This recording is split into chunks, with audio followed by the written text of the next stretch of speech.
अस्सलामुअलैकुम online students Abu Bakr and Wasim. बेटा मैंने ग्रुप के अंदर इंस्ट्रक्शंस कुछ आप लोगों को दिए हैं। टॉपिक आप लोगों के साथ एक argumentative writing. Kindly read the messages in the group. अगर कोई चीज समझ में नहीं आ रही है तो मुझे इधर चैट में पूछ लीजिए प्लीज, या माइक ओपन करके आप क्वेश्चन कर सकते हो। सिर्फ पॉइंट्स बनाने हैं टॉपिक पे, ऐसे नहीं लिखना।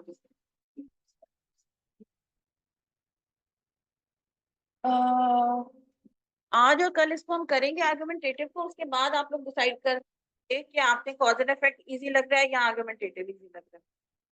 लेकिन किए बगैर हम डिसाइड नहीं कर सकते ना कि कौन सा। Cause and effect comparatively definitely easy है, लेकिन हम क्योंकि एक ये कोर्स का हिस्सा है, दूसरा आपको पता होना चाहिए कि अगर आर्गुमेंटेटिव राइटिंग आपको आगे करनी है तो किस तरह करनी है। सारी चीजें सिर्फ पेपर के लिए तो नहीं ना हम तैयार कर रहे हैं। कोई चीज समझ नहीं आए तो बेटा पूछ लो। सिर्फ आइडियाज मेंशन करने, मेन आइडिया, उसके नीचे जो उस आइडिया की सपोर्टिंग डिटेल्स दोगे आप, फिर सपोर्टिंग डिटेल टू दोगे। ऐसे नहीं लिखना, अभी सिर्फ पॉइंटर्स बनाने। दो पॉइंटर्स बनाओगे आप फेवर में या अगेंस्ट उस टॉपिक के, तीसरा जो पॉइंटर बनाओगे वो उसका ऑपोजिट होगा।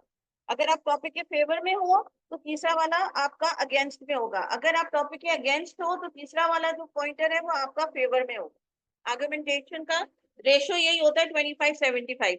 75 आपकी, 25% सामने वाले की मर्जी, यानी कि ऑपोजिट मर्जी। इसीलिए मैंने वो लिंक आपको किया है कि वो पहला वाला जो आप लोगों के साथ आर्गुमेंटेटिव राइटिंग शेयर की है उसको एक दफा पढ़ लो, ताकि रिफ्रेश हो जाएगा कि आर्गुमेंटेटिव राइटिंग करनी कैसे है। उनको डिस्कस नहीं करते क्योंकि वो आपने पैराग्राफ में करना है आपका। अगर तो हम करेंगे तो हमारा इंट्रो बहुत ज्यादा लंबा हो जाएगा, जो कि हम अफोर्ड नहीं कर सकते।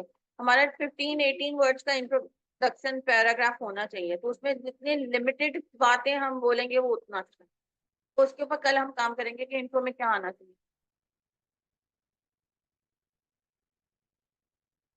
170-175 वर्ड से एक्सीड नहीं करना हमें। यू कैन डू आइदर, वो आपकी अपनी मर्जी है, you can do either. Paragraph लिखने से पहले आपको पॉइंटर्स बनाने हैं, लेकिन इंट्रो पहले लिखना चाह रहे हो पॉइंटर्स बाद में, that is up to you. जैसे कॉज एंड इफेक्ट में हमने स्टेटमेंट्स दी, उतनी स्टेटमेंट्स देनी।